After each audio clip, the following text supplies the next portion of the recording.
Good morning. Welcome to the worship service of the Unitarian Church of the Monterey Peninsula. My name is Meredith Harrell, and I'm currently serving as a member on our church's Board of Trustees. Whoever you are, wherever you are on your life's journey, you are welcome here. We acknowledge and honor that we gather on lands sacred to the Ohlone, Esalen, Rumsen, Mutsun, and Salinan indigenous peoples and First Nations. We recognize the need to continue the work to reconcile and repair the harms of oppression and colonization. If you are a visitor here today, we invite you to raise your hand so we can welcome you. Oh, welcome. Yeah. Thank you for joining us. We also encourage you to fill out a yellow visitor card, which is available in the welcome hall. If you are a Zoom visitor, please fill out our virtual visitor card. You're also welcome to introduce yourself in the chat. Our co-ministers, Reverends Elaine and Axel Gehrman, are on vacation and study time. Today's service is entitled Human Connection in a Digital World and is led by Fletcher Brunson, Jill Marshall, and Sam Pritchard. Our greeters today are Carrie Sissom, Mary Kay Hamilton. Our ushers are Marin Martin and Mibs McCarthy. Thank you to all for your participation and contributions to our service this morning. Please plan to attend our special congregational meeting following the worship service next Sunday, August 20th at noon in person or by Zoom. We will be voting on being one of 3 congregations to ordain Susan Pantea, our former intern and sabbatical minister, into the UU ministry. There's a men's I Help dinner tonight. We are providing dinners and shelter for about 14 homeless men. Sign up to contribute on the men's I Help dinner food contribution list posted on the news and activities bulletin board opposite the kitchen entrance. Please contact Steve Smaby for more information. This year's annual UUCMP Big Sur Campout will be Friday, August 25th to Sunday, August 27th. Please be sure your camping registration payments have been made. If you have any questions about this wonderful community building event, please contact Carrie Sissom. Be sure to check out our new art exhibit in the Welcome Hall. Craig Lovell's exhibit, Journey to the Mystic East, will be on view through September 24th. Our Superflea Rummage Sale and Bake Sale returns this year on Friday and Saturday, September 1st and 2nd, with setup on Wednesday and Thursday, August 29th and 30th. Please sign up at the Superflea table in the Welcome Hall or talk to Lauren Keenan or Mibs McCarthy. There's also a sign-up sheet for baked goods contribution on the table. Sign up to bring snacks to share after Sunday services. There will be a sign-up sheet in the coffee service area in the Welcome Hall each week for the following Sunday. There are definitely angels among us. Our COVID Angels campaign goes on now through September. The campaign recognizes and affirms those individuals and groups that helped UUCMP get through the pandemic, and it helps raise money for our church. There are forms in the Welcome Hall and on our website that explain this effort in detail. Please join us to recognize these people and donate generously, but remember, no contribution is too small. More details about all our church programs and activities can be found in the weekly e-newsletter on our website. This month's shared offering recipient is the Parenting Connection of Monterey County. Checks made out to UUCMP with Parenting Connection in the memo line, and half of today's cash offering will benefit this important organization. Thank you.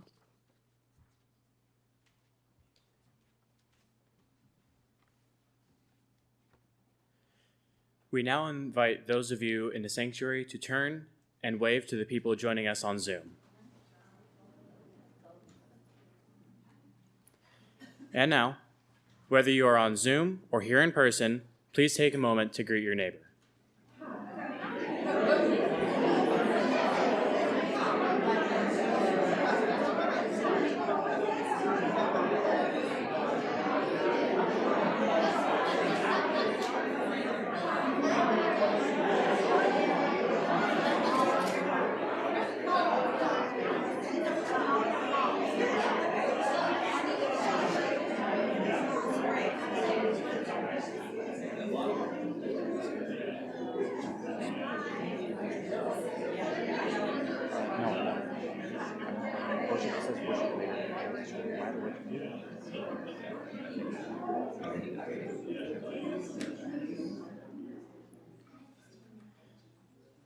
As we enter into a spirit of contemplation and worship, we ask that you please hold any applause until the end of our service.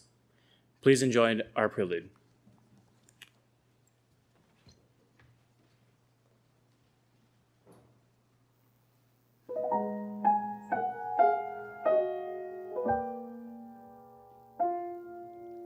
If I could begin to be half of what you think of me, I could do about anything. I could even learn how to love. When I see the way you act, wondering when I'm coming back, I could do about anything. I could even learn how to love like you.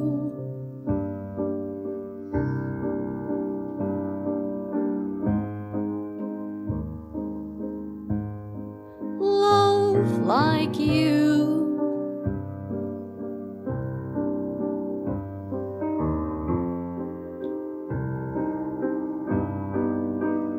I always thought I might be bad, now I'm sure that it's true, 'cause I think you're so good, and I'm nothing like you. Look at you go, I just adore you. I wish that I knew what makes you think I'm so special. If I could begin to be half of what you think of me, I could do about anything. I would even learn how to love. When I see the way you look, shaken by how long it took, I could do about anything. I could even learn how to love like you. Love like you. Love me like you.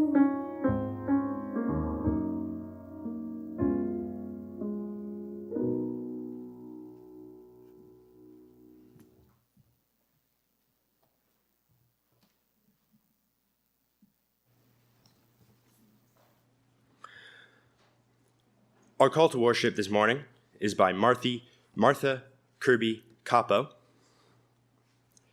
In this hour, may we be open to a rededication of treasured friendships, a renewal of spirit. May we relinquish the worries and anxieties of the past week, if just for this hour, and regain our strength through this community of faith. Please rise in body and spirit for our gathering song, I Lift My Voice.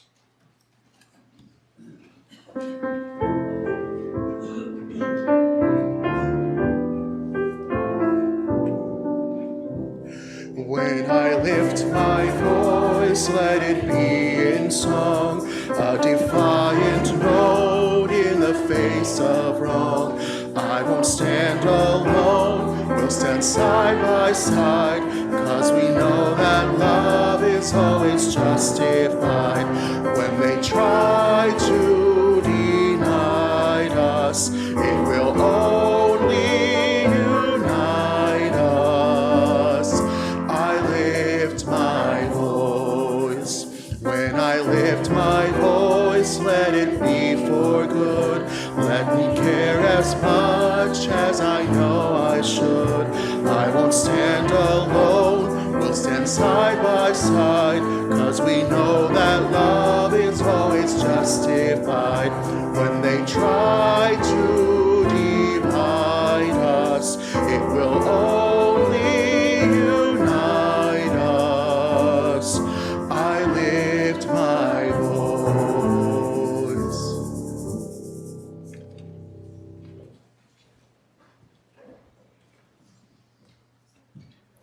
With Unitarian Universalists around the world, we light our chalice, a symbol of our faith and our covenanted aspirations of love, hope, and justice. I will begin, and then please join the response as Charlie lights the flame. We gather together as a community of memory and hope to celebrate life and its infinite possibilities for love. We light this chalice as a symbol of the light within every human heart. May our individual sparks meet and merge, bringing both light and warmth to the world. Now is our time for all ages. I invite all the children to meet us in front of the lectern for a discussion.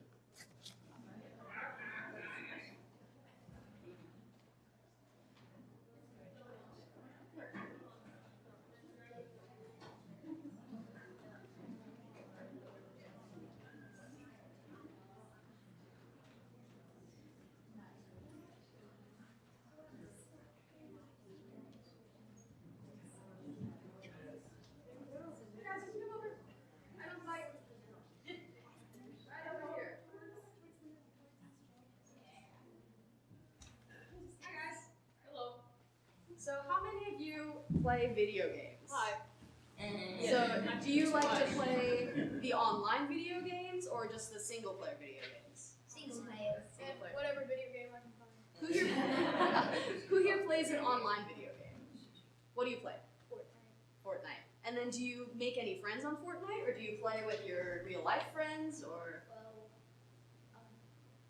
no, I just really just play stuff online. Cool. What do you play?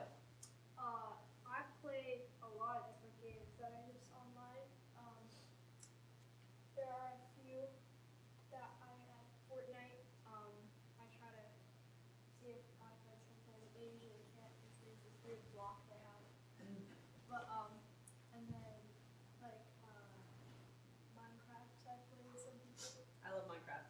Do you play with your real life friends in Minecraft? Like, do you have a server, or do you Yeah. just play? Cool. And then what do you find the most fun about playing with your friends in a game as opposed to hanging out in real life? That like you can actually like talk to them, and it's like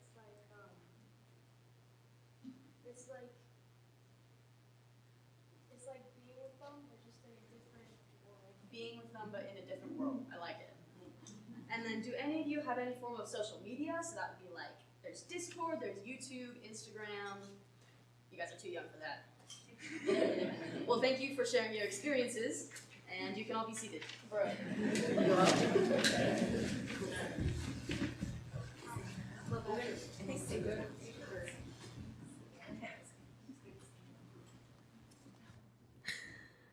Please join in our song of parting as the children and youth follow their teachers and head off to their classes.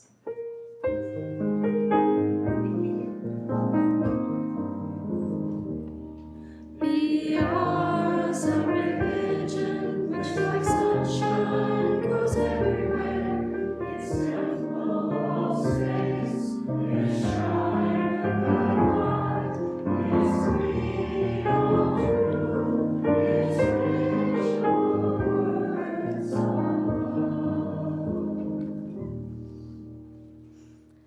I have been going to Catholic and Christian schools for my entire life. When I was in school, UUCMP was a kind of escape from those ideologies that I no longer believed in. Growing up as a Catholic and Christian, around other Catholics and Christians, there was a large potential for me becoming trapped in an echo chamber because of my lack of communities outside of school. I didn't start being involved in in-person communities like UUCMP until I was a junior in high school. So how did I overcome the echo chamber before I had access to these communities? The simple answer is technology. With the power of technology, I had access to communities that allowed me to observe and sometimes befriend people who were not connected to my religious schools. I had discovered Atheist YouTube, a community that is passionate about providing counter-arguments to things that Christians treat as objectively true. I read on forum-based platforms such as Reddit and Quora, where people discuss their religious labels and beliefs, and where I learned that people can be something between Christian and atheist, such as agnostic. There were short video-based platforms such as TikTok, where strangers would share their own experiences with religion and where it led them. Online video games like Minecraft let me meet and get to know new people, all under the anonymity of a fake username and avatar. I spent years exploring and sometimes contributing to these online communities, and I still do to this day. I explored a range of worldviews far more vast than what my Catholic and Christian schools offered.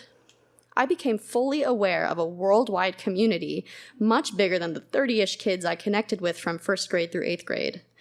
The likelihood of me being trapped in an echo chamber was scarily high, especially considering that teachers and staff working at these schools were required to be Christian or Catholic, and most families sending their kids to these schools were Christian, meaning that their kids were likely to also be Christian. Only through exploration of these online communities, completely independent of the community that I had at school, was I able to understand myself and my beliefs.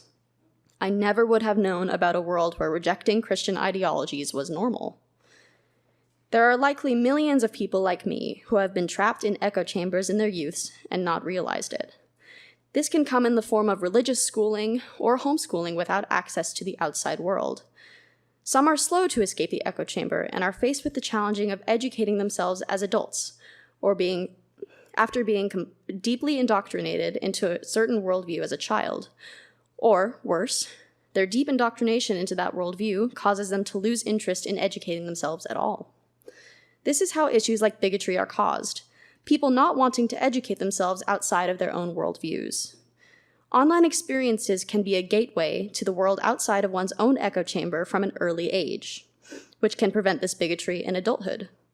I believe that safe internet access should be available to all children for the sake of their ability to discover themselves and for the sake of their relationships with other youth.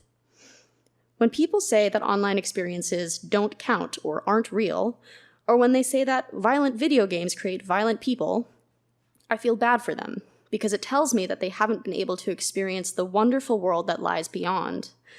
I think that the internet is a beautiful thing. The internet is how I gained my dearest friends, Fletcher and Sam. I connected with them over social media during the pandemic, where we would play Dungeons and Dragons. Play video games or just talk for hours. There was a long period of time when I hadn't met most of my friends in person, but that didn't make our friendships any less real. Without the internet, the pandemic would have been a dark time for me. My relationship at the time was failing, I didn't have any friends at school, and my home life was an uncomfortable mess. If online experiences truly didn't count or weren't real, I would have had no escape from the nightmare of the pandemic. My friends were my escape, and I connected with my friends online. I can still call Fletcher and Sam my best friends years later, and if that's not real, then I don't know what is.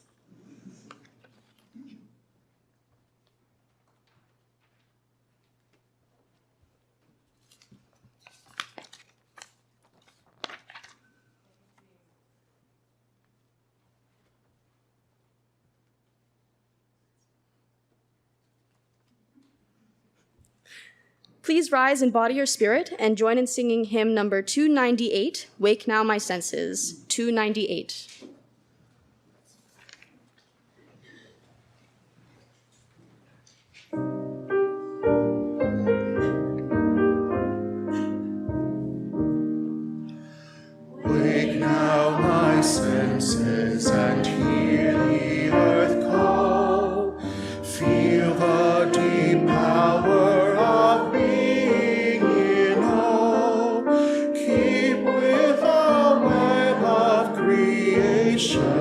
your vow, giving, receiving, as love shows us how.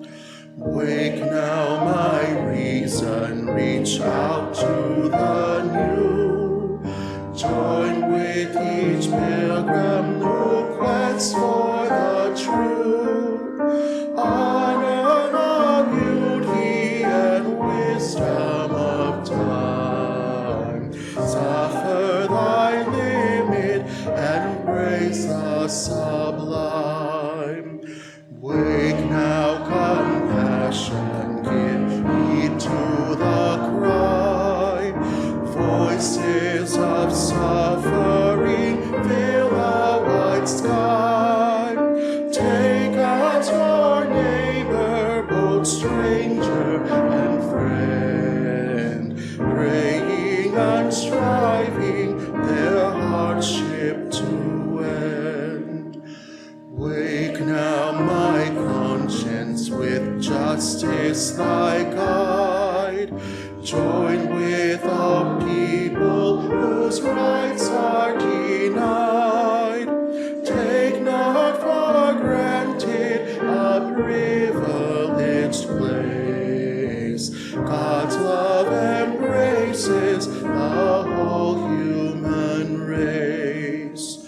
Wake now, my vision of ministry clear.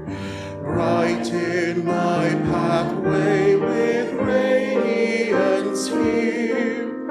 Mingle my calling with all who will share. Work toward a planet transformed by our care.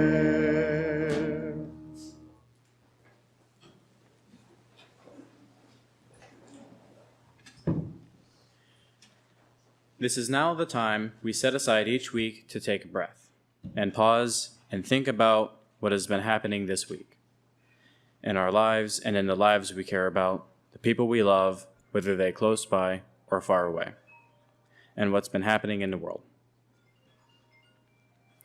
We each bring our own joys and sorrows this morning, which are on our minds and in our hearts. We invite any of you so moved to come forward using both outside aisles and drop a pebble representing your individual joys and concerns into our shared waters of love and support. If you are joining us via Zoom, you may write a joy or concern in the chat.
For our meditation this morning, we have the familiar words of Unitarian philosopher William Henry Channing, which will be followed by a brief period of silence. To live content with small means, to seek elegance rather than luxury, and refinement rather than fashion, to be worthy, not respectable, and wealthy, not rich, to study hard, think quietly, talk gently, and act frankly, to listen to stars and birds, to babes and sages with open heart, to bear all cheerfully, do all bravely, await occasions, hurry never, to let the spiritual, unbidden and unconscious grow through the common. This is to be my symphony. May it be so.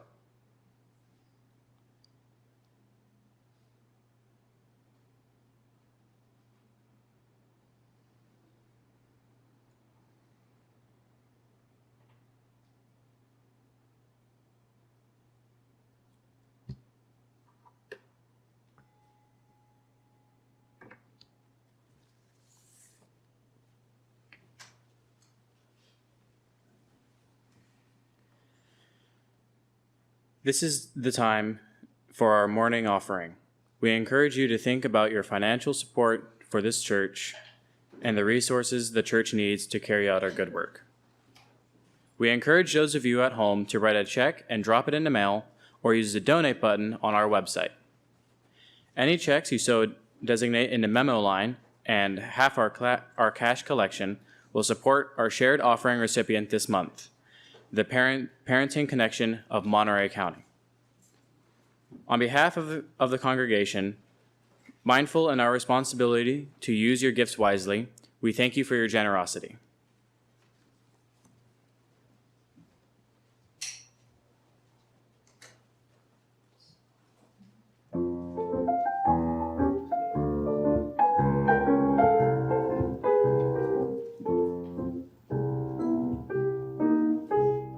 You've got a friend in me.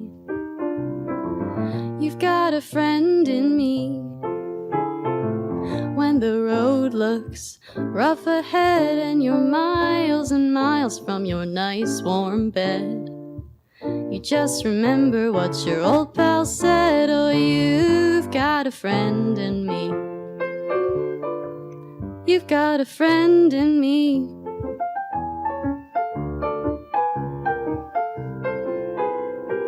You've got a friend in me. You've got a friend in me. You've got troubles, I got 'em too. There isn't anything I wouldn't do for you. We stick together and we see it through. Oh, you've got a friend in me. You've got a friend in me. Well, some of the folks might be a little bit smarter than I am, bigger and stronger too, maybe, but none of them will ever love you the way I do. It's me and you, boys, and as the years go by, our friendship will never die. You're gonna see it's our destiny. You've got a friend in me. You've got a friend in me. You've got a friend in me.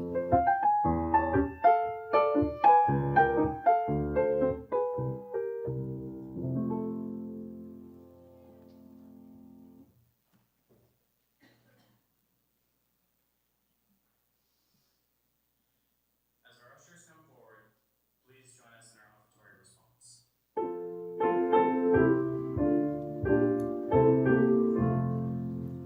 Spirit of truth, the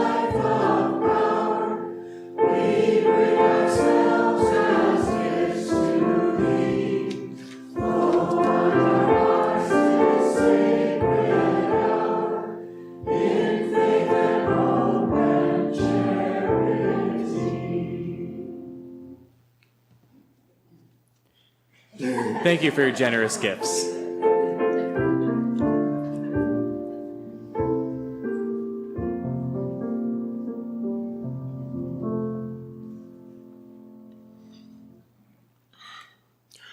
Our reading today is all about a type of human connection that means everything to us today: friendship,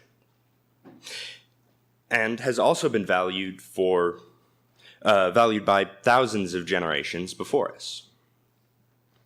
It is from the Halvmata, a collection of Old Norse poems from the Viking Age, said to reflect the wisdom and guidance of Odin.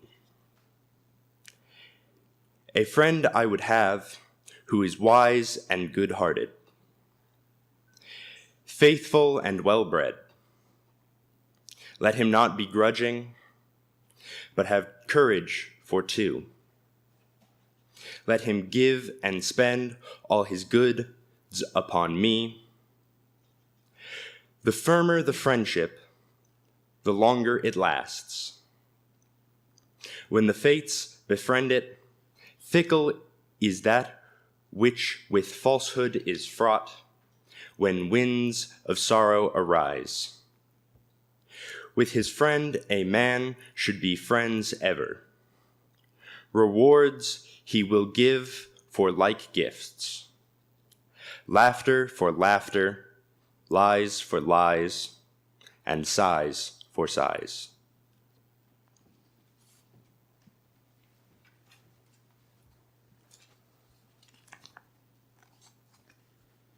Good morning.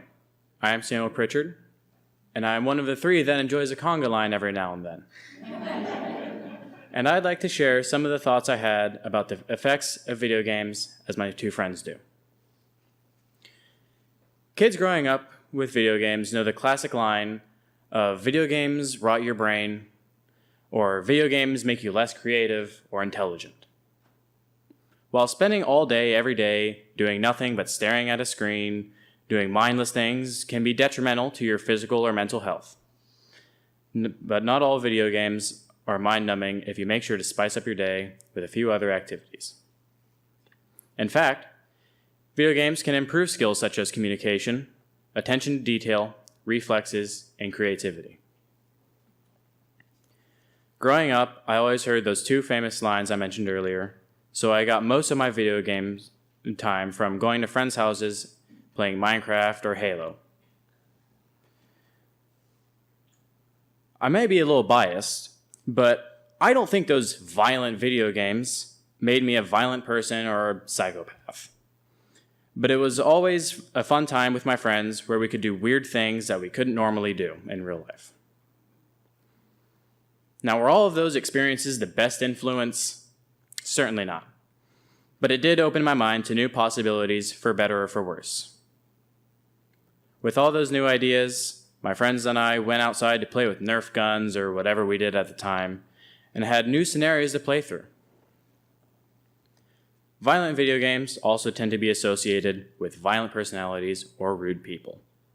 Sometimes, yes, this does happen because that one guy played too much Call of Duty and learned the wrong words at too young of an age in a public match and figured if that's how you get people to talk in video games, surely that must be the same for real life. But that's not it. Video games are not real life.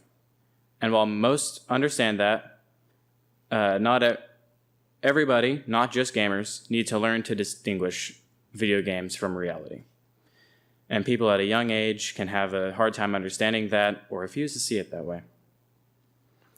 I've met people that play a lot of video games that are deemed violent, people who mainly play casual, fun, or friendly games, or people who don't play video games at all.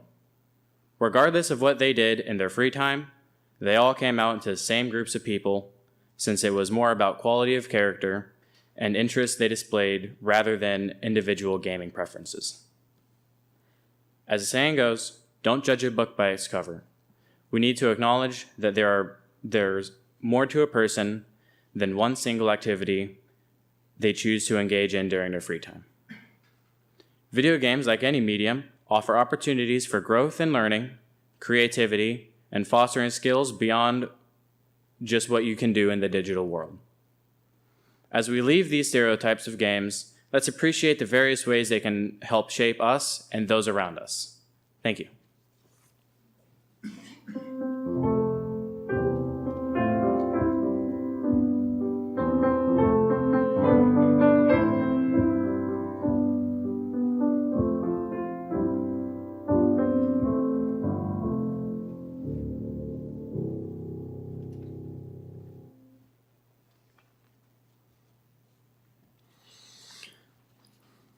Growing up, I often regaled my parents with long stories, many of which centered around video games.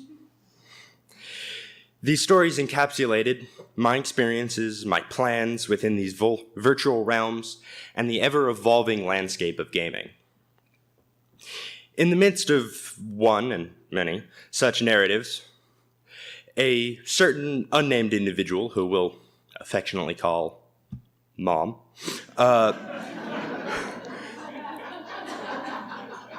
would interject, asking, it's not real, right?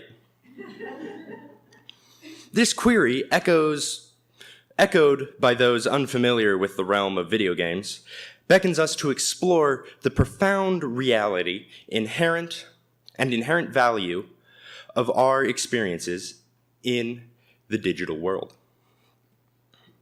To gauge the merit of video games, we must employ the same yardstick we use for other forms of entertainment. Now, I have prepared for this Sunday extensively by playing a large number of video games for the past several years. And I think that preparation has given me a unique perspective that I'm going to attempt to share. So I'd like all of you to take a second and think of your favorite book, whether it be funny or informative or educational or emotional or philosophical or whatever. Now, raise your hand if you think that book is worth reading. I know, it's my favorite book. Okay, keep your hand up if you think that it would be worth listening to that book as an audiobook. Okay, now keep your hand up if you think it would be worthwhile to watch that book as a play at the theater. Keep your hand up if you would watch it as a movie and think it is still worthwhile. How about a TV show? Now keep your hand up if you think it would be worthwhile to play a game where the events of that book take place and you play as one of the characters. Thank you.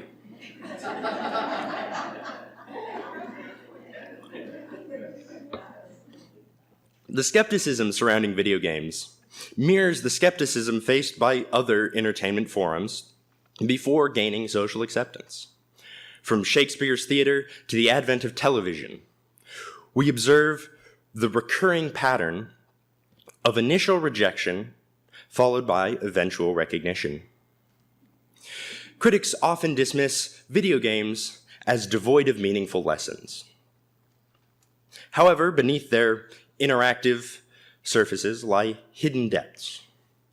The Cyberpunk game series is set in a futuristic United States, which is entirely ruled by megacorporations, and teaches about the dangers of corporate imperialism, personal greed, and addictive consumerism. The Fallout games are set in a desolate, irradiated wasteland, the product of wars long forgotten by people who now struggle to live there. The games teach the ultimate futility of war. A game I quite enjoy, called Hell Let Loose, is called Hell Let Loose. In this game, you are a soldier in the Second World War, and you participate in various battles. It tries to give some idea of how gruesome and deadly that war was. Pretty gloomy, right? Well, Surviving Mars is a game where you work to explore and settle Mars, advancing human accomplishment and teaches creative problem solving and resilience in the face of adversity. Minecraft, the most popular video game ever made, is a game where you can do anything in a world made out of cubes.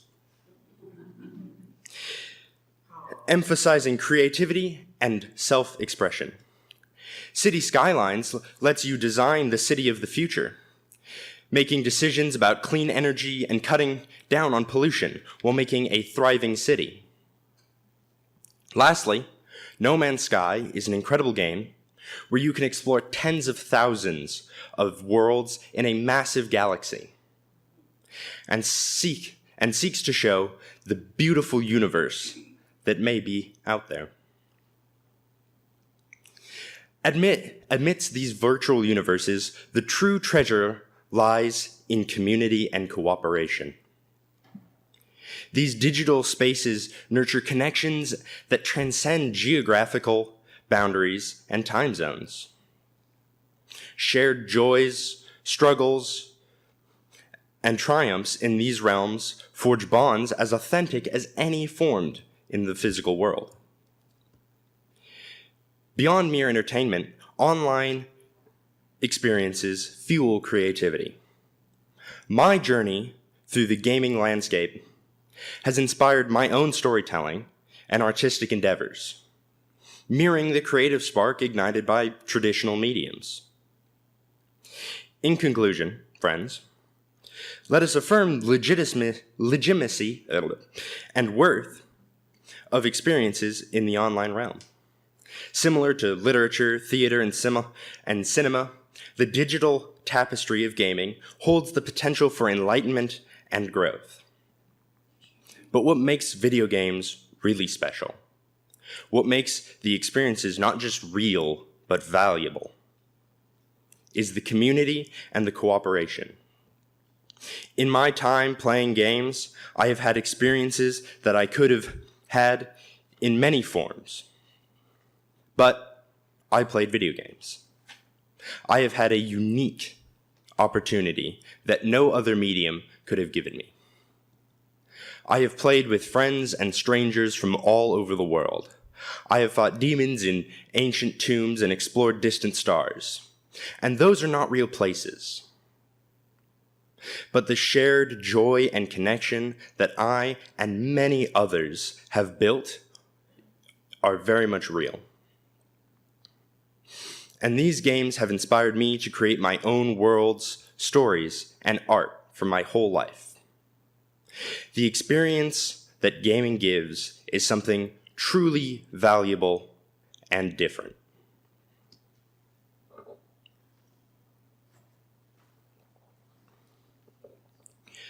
Please rise in body or spirit and join in singing hymn number 311, Let It Be a Dance.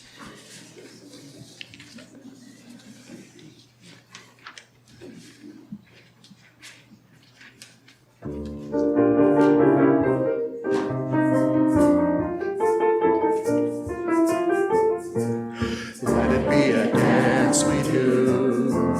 May I have this dance with you through the good times and the bad times too. Let it be a dance. Let it be a song we heard. Play the music, say the words, and fill the sky with sailing birds. Let it be a dance. Let it be a dance. Let it be a dance. Learn to follow, learn to lead. Feel the rhythm, feel the need. To reap the harvest, plant the seed. Let it be a dance. Let it be a dance we do. May I have this dance with you through the good times and the bad times too. Let it be a dance. Everybody turn and spin. Let your body learn to bend. And like a willow with the wind, let it be a dance. Let it be a dance. Let it be a dance. child is born, behold, must die. A time for joy, a time to cry. Take it as it passes by. Let it be a dance. Let it be a dance we do. May I have this dance with you through the good times and the bad times too. Let it be a dance. Morning star comes out at night. Without the dark there is no light. It's nothing fun and nothing's right. Let it be a dance. Let it be a dance. Let it be a dance. Let the sunshine, let it rain. Share the laughter, bear the pain. And round we go again. Let it be a dance.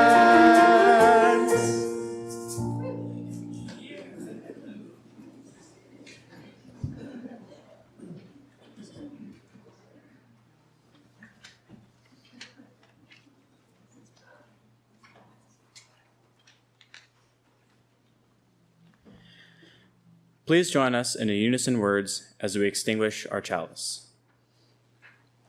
We extinguish this chalice, but take its light into our lives, to the presence of love in the midst of fear, the voice of hope in the face of despair, in the hands of justice, restoring a world worthy of our children.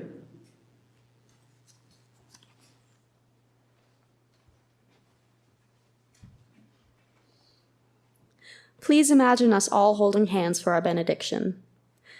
May we tread softly, speak truthfully, love gently, breathe deeply, live wisely, and go in peace. Amen. Please enjoy our postlude.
Our worship service is over, but we invite you to join us in the welcome hall for coffee and conversation. If you're on Zoom, you are welcome to stick around for the breakout room. Have a wonderful Sunday.